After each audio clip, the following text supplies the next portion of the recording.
Hello दोस्तों, आज मैं विक्टर फ्रैंकेनस्टीन नाम की एक हॉलीवुड मूवी को एक्सप्लेन करने वाला हूं जिसकी IMDb रेटिंग है 6.0 स्टार आउट ऑफ 10। इस मूवी की कहानी अंत तक देखिएगा, आई एम श्योर आपको पसंद जरूर आएगी। कहानी एक पागल साइंटिस्ट की है जो कुछ भयानक इन्वेंट कर देता है, पर उसे ही आखिरकार अपनी की गई इस गलती को सुधारना पड़ता है। So let's explain this movie. तो कहानी में हम एक कुबड़े आदमी को देखते हैं जो एक सर्कस में काम करता है। उसने अपनी पूरी जिंदगी इस सर्कस में बिताई होती है। इसी सर्कस में लॉरेलिया नाम की एक खूबसूरत लड़की भी काम करती थी और ये कुबड़ा आदमी उसे पसंद किया करता था, पर अपने कुबड़े होने की वजह से वो कभी लॉरेलिया को अपनी दिल की बात नहीं बता पाता। इस कुबड़े आदमी का कोई नाम नहीं होता, इसीलिए हम इसे हंचबैक कहेंगे, जो हिंदी में कुबड़े को ही कहते हैं। तो हंचबैक एक बहुत ही समझदार और जीनियस इंसान होता है जो कभी पढ़ने तो नहीं गया, पर उसे ह्यूमन बॉडी के बारे में शायद किसी डॉक्टर से भी ज्यादा पता था। जब भी हंचबैक को टाइम मिलता तो वो किताबों और ह्यूमन बॉडी और मेडिकल साइंस के बारे में पढ़ता था। एक दिन इनके सर्कस में शो होता है जिसमें लॉरेलिया परफॉर्म कर रही होती है। तभी अचानक रस्सी टूट जाती है जिससे लॉरेलिया गिर जाती है। बहुत से आदमी लॉरेलिया को बचाने के लिए आते हैं। हंचबैक भी लॉरेलिया के पास आता है। भीड़ में से एक आदमी लॉरेलिया की हालत देखकर बताता है कि इसकी हड्डी टूट गई है और ये सांस नहीं ले सकती। लेकिन तभी हंचबैक टूटी हड्डी की ओर तेजी से पुश मारता है जिससे लॉरेलिया की सांस वापस आ जाती है। ये कारनामा देख वो आदमी हंचबैक से कहता है कि तुम एक जीनियस हो और सर्कस में तुम अपना टाइम बर्बाद कर रहे हो। दुनिया को तुम्हारी जरूरत है। हंचबैक उससे उसका नाम पूछता है तो वो अपना नाम विक्टर फ्रैंकेनस्टीन बताता है और चला जाता है। यहाँ सर्कस के आदमी हंचबैक की सारी किताबें और जो भी तक कुछ न कुछ लिखा था वो सब जला डालते हैं और पिंजरे में बंद कर देते हैं। कुछ टाइम बाद विक्टर यहाँ आता है और लॉक तोड़कर हंचबैक को आजाद करने लगता है ताकि हंचबैक वो काम करे जिसके लिए वो बना है, ना कि इस सर्कस में। हंचबैक को आजाद करते हुए उसके कुछ साथी विक्टर को देख लेते हैं और पकड़ने की कोशिश करते हैं। ये दोनों यहाँ से भागने लगते हैं और इस कोशिश में हंचबैक का एक सर्कस फ्रेंड मारा जाता है। विक्टर और हंचबैक भी यहाँ से निकलकर शहर में आ जाते हैं। विक्टर हंचबैक को अपने घर अपनी जगह ले आता है जहाँ विक्टर काम करता है। यहाँ विक्टर हंचबैक की कमर से पॉल्यूटेड वाटर निकालकर उसकी कमर पर ब्रेस लगाता है जिससे हंचबैक को बेहद दर्द होता है, पर उसके लिए खास बात ये थी कि वो अब सीधा खड़ा हो पा रहा था। विक्टर उसे कहता है कि टाइम के साथ उसका पोस्चर बिल्कुल ठीक हो जाएगा और साथ ही विक्टर हंचबैक को एक नाम भी देता है, इगोर, जो कि विक्टर का पुराना रूममेट था। विक्टर एक मेडिकल स्टूडेंट है जो लाइफ को पाना चाहता है, यानी कि किसी भी मरे हुए इंसानों के ऑर्गन से वो वापस अपना इंसान बनाकर उसमें जान डालकर उसे जिंदा करने की खोज में है और विक्टर उसके बहुत करीब भी है। खैर, इगोर अपने हुलिये को बदलता है जिससे वो दिखने में काफी अच्छा लगने लगता है। उसे ये पता था कि लॉरेलिया किसी पास ही के एक हॉस्पिटल में एडमिट है, इसीलिए वो वहाँ जाता है, पर उसकी तबीयत अभी भी ठीक नहीं थी और होश में भी नहीं थी। लॉरेलिया जल्दी से ठीक हो जाए इसीलिए इगोर एक नर्स को कुछ दवाइयाँ प्रिस्क्राइब करता है और कब दवाइयाँ देनी है ये भी बताता है। इसके बाद इगोर उस नर्स से कहता है कि जब वो होश में आ जाए तो उससे कह देना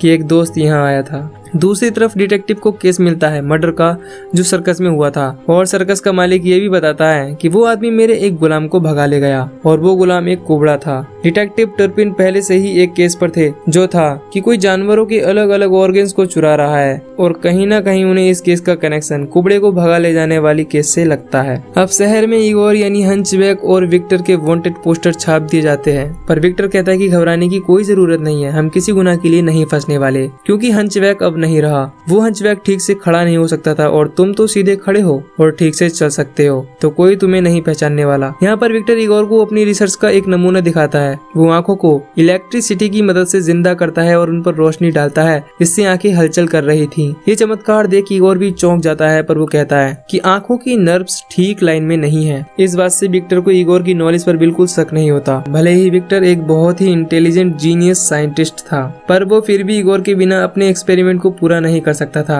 अब धीरे धीरे विक्टर और इगोर काम शुरू करते हैं और एनिमल के ऑर्गन्स और बॉडी पार्ट्स कलेक्ट करके बॉडी में वायरिंग कर देते हैं। एक शाम विक्टर और इगोर एक पार्टी में जाते हैं जहां अचानक इगोर को लॉरेलिया दिखती है। इगोर उसके पीछे पीछे जाता है तो देखता है कि वो लॉरेलिया ही है। इगोर उसे आवाज लगाता है तो वो उसे मुड़कर देखती है, पर अनजानी निगाहों से, जैसे वो उसे जानती ही नहीं। इगोर को ये देख बुरा लगता है। तभी लॉरेलिया को ऐसा लगता है कि जैसे वो उसे जानती हो, इसीलिए वो इगोर के पास जाती है तो लॉरेलिया इगोर को पहचान जाती है, जिसके बाद वो इगोर को गले लगाती है और उसकी जान बचाने के लिए शुक्रिया कहती है। इगोर कहता है अब मेरा नाम इगोर है जो मुझे विक्टर फ्रैंकेस्टीन ने दिया है, जिसने मुझे सर्कस से निकाला था। इगोर लोरलिया को विक्टर से मिलाता है, जहाँ वो लोरलिया को भी अपनी रिसर्च के बारे में बताता है। पर ऐसी अजीब बात सुनकर लोरलिया को यकीन नहीं होता कि आखिर कैसे एक मुर्दा लाश में जान फूंकी जा सकती है। खैर विक्टर और इगोर अब अपने होम आ जाते हैं, जहाँ विक्टर इगोर को चिंपैंजी की बॉडी दिखाता है, जो उसने कई एनिमल्स के बॉडी पार्ट्स की हेल्प से बनाई होती है। क्योंकि अब विक्टर इस बॉडी को इलेक्ट्रिसिटी की मदद से एक्टिव करने वाला था।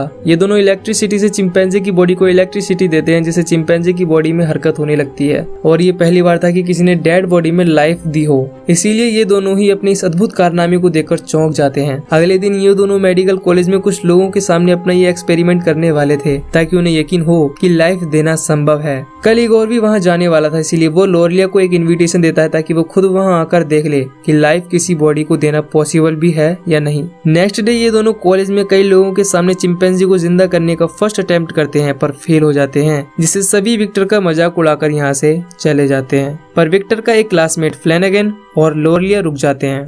विक्टर और इगोर एक बार फिर से चिंपैंजी को जिंदा करने के लिए उसे शॉक देते हैं, और इस बार सच में चिंपैंजी जिंदा हो जाता है और सांस लेने लगता है। ये नजारा देख लोरलिया और फ्लैनेगन शॉक हो जाते हैं, पर चिंपैंजी यहाँ से भागने की कोशिश करता है, लेकिन इगोर और विक्टर मिलकर उसे मार देते हैं। जो भी विक्टर ने फ्लैनेगन के सामने किया वो देखकर फ्लैनेगन विक्टर की इस रिसर्च को आगे बढ़ाने और एक इंसान बनाने के लिए कहता है। अब क्योंकि फ्लैनेगन एक अमीर लड़का था, इसीलिए उसे विक्टर की इस एक्सपेरिमेंट में उसका साथ देने में कोई प्रॉब्लम नहीं थी। पर इगोर उसका मन एक इंसान को बनाकर जिंदा करने वाली बात पर सहमत नहीं था, पर विक्टर उसे समझा बुझाकर मना लेता है। वैसे भी इगोर को दी गई ये जिंदगी सिर्फ विक्टर की बदौलत ही थी। खैर अगले दिन डिटेक्टिव टर्पिन आ जाता है और विक्टर के बारे में पूछता है, और इगोर से ये भी कहता है कि तुम्हें सर्कस की याद नहीं आ रही। इससे हम समझ पाते हैं कि टर्पिन इगोर की असलियत जानता है, पर इगोर भी ऐसा प्रिटेंड करता है जैसे उसे कुछ पता ही नहीं। खैर जब विक्टर आता है तो डिटेक्टिव कल जो उसने कॉलेज में एक्सपेरिमेंट किया उसके बारे में पूछते हैं। अब जानवरों की बॉडी ऑर्गन्स या उन पर एक्सपेरिमेंट करना कोई गुनाह नहीं था, इसीलिए विक्टर डिटेक्टिव से कहता है कि हाँ कल हमने कॉलेज में एक्सपेरिमेंट किया था, पर अब वो चिंपैंजी मारा जा चुका है। डिटेक्टिव एक धार्मिक इंसान था, इसीलिए वो विक्टर को ये सलाह देता है कि उसे किसी भी मरी हुई चीज को जिंदा करने का कोई हक नहीं है, गॉड इसकी इजाजत नहीं देता। इतना कहकर डिटेक्टिव चला जाता है। इसके बाद हम इगोर को लोरलिया से मिलते हुए देख पाते हैं, जहाँ लोरलिया समझाती है कि विक्टर जो भी ये कर रहा है वो गलत है, तुम्हें उसे समझाना चाहिए। इगोर कहता है हाँ, पर विक्टर की वजह से ही आज मैं ये हूँ, वरना शायद अभी भी उस सर्कस में होता, इसीलिए मुझे विक्टर की हेल्प करनी होगी। इसके बाद हम विक्टर के पिता को देखते हैं, जिन्हें ये पता चला था कि विक्टर के कॉलेज वाले एक्सपेरिमेंट की वजह से उसे कॉलेज से निकाल दिया गया है, इसीलिए उसके पिता उसे मारते हैं और फ्रैंकेस्टीन खानदान पर विक्टर को कलंक बताते हुए चले जाते हैं। विक्टर वापस अपने इंसानी प्रोमीथियस यानी जो वो बनाने वाला था उसी के बारे में सोच रहा था, पर तभी इगोर अपनी राय विक्टर को देता है और रात भर जाकर आखिरकार ये ऐसे इंसान की बॉडी स्ट्रक्चर को क्रिएट कर लेते हैं जिसमें 2 दिल और 4 लंग्स होंगे, और वो किसी भी आम इंसान से ज्यादा बड़ा होगा। काम करते वक्त विक्टर अपनी घड़ी को काफी बार देखता था, इसीलिए इगोर उससे इसकी वजह पूछता है, तो उसे पता चलता है कि इगोर का एक बड़ा भाई था जो मर गया, और उसके पिता और खुद विक्टर अपने आप को कहीं न कहीं दोषी मानता है। खैर अगले दिन विक्टर अपना काम कर रहा होता है, तभी इगोर आता है और उससे इजाजत मांगता है, क्योंकि वो लोरलिया के पास जा रहा था। विक्टर उसे जाने के लिए कह देता है, जिसके बाद इगोर लोरलिया से मिलता है। ये दोनों काफी मजे करते हैं और एक दूसरे के साथ काफी अच्छा टाइम स्पेंड करते हैं। इसके बाद ये दोनों एक दूसरे के लिए अपनी फीलिंग्स शो करते हैं। इस सब के बाद जब इगोर आता है तो देखता है कि पुलिस विक्टर के घर का दरवाजा तोड़ रही है। इगोर पीछे के दरवाजे से विक्टर तक पहुंच जाता है और उसे यहाँ से निकलने के लिए कहता है, क्योंकि ऐसा नहीं किया तो पुलिस उसे पकड़ लेगी।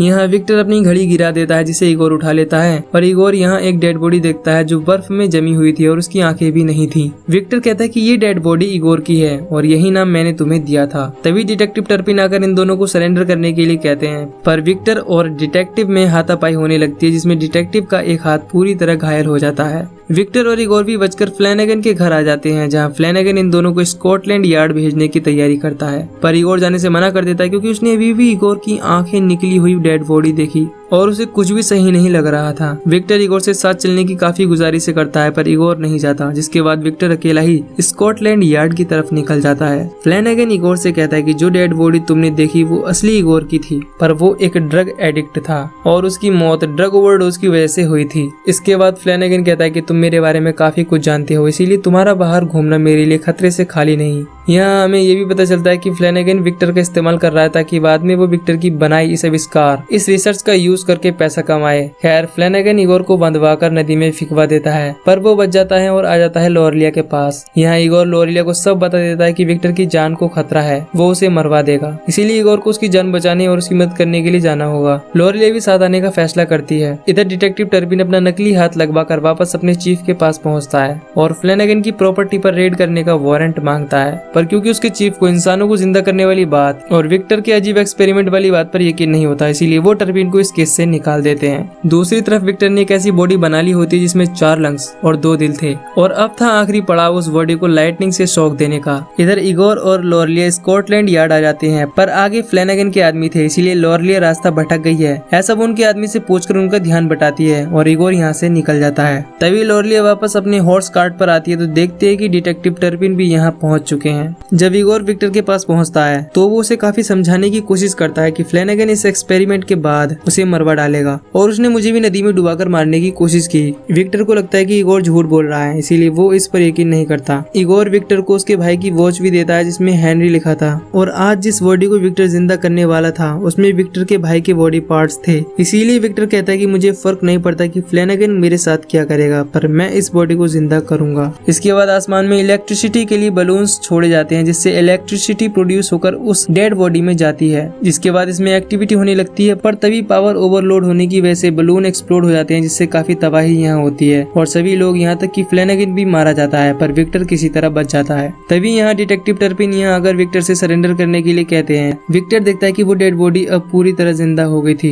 विक्टर उसके पास जाता है और अपना भाई हेनरी फ्रैंकस्टीन का नाम कहकर उसे पुकारता है, पर वो कोई जवाब नहीं देता जैसे वो एक जिंदा लाश हो। तभी टर्पिन इस पर गोली चलाता है जिसकी वजह से फ्रैंकस्टीन उसे मार देता है। विक्टर रियलाइज करता है कि जो उसने बनाया है वो एक राक्षस है, ना कि उसका भाई, इसीलिए इगोर विक्टर की मदद करता है। इसके बाद ये दोनों फ्रैंकस्टीन को मारते हैं। फ्रैंकस्टीन काफी धीमा था, इसीलिए ये दोनों मिलकर फ्रैंकस्टीन को आखिरकार मार ही डालते हैं। अब हम देखते हैं कि इगोर लोरेलिया के साथ एक हैप्पी लाइफ जी रहा है। उसे एक खत मिलता है जो विक्टर का होता है और उसमें लिखा होता है, मैं गलत था पर अगली बार हम सब कुछ ठीक करेंगे, पर तब तक तुम्हारी ये लाइफ तुम्हारी है, एंजॉय योर लाइफ। ये मूवी यहीं पर खत्म हो जाती है। तो दोस्तों एक्सप्लेनेशन पसंद आई हो तो प्लीज वीडियो को लाइक करें और चैनल को सब्सक्राइब कर लें ताकि आपको अच्छी से अच्छी मूवी एक्सप्लेनेशन मिल पाए। और हाँ, ऊपर वाले एंड स्क्रीन पर क्लिक करके आप हमारी journey to the best movie की एक्सप्लेनेशन को देख सकते हैं और नीचे वाली एंड स्क्रीन पर क्लिक करके डीमन नाइट की एक्सप्लेनेशन को देख सकते हैं। Till then bye bye.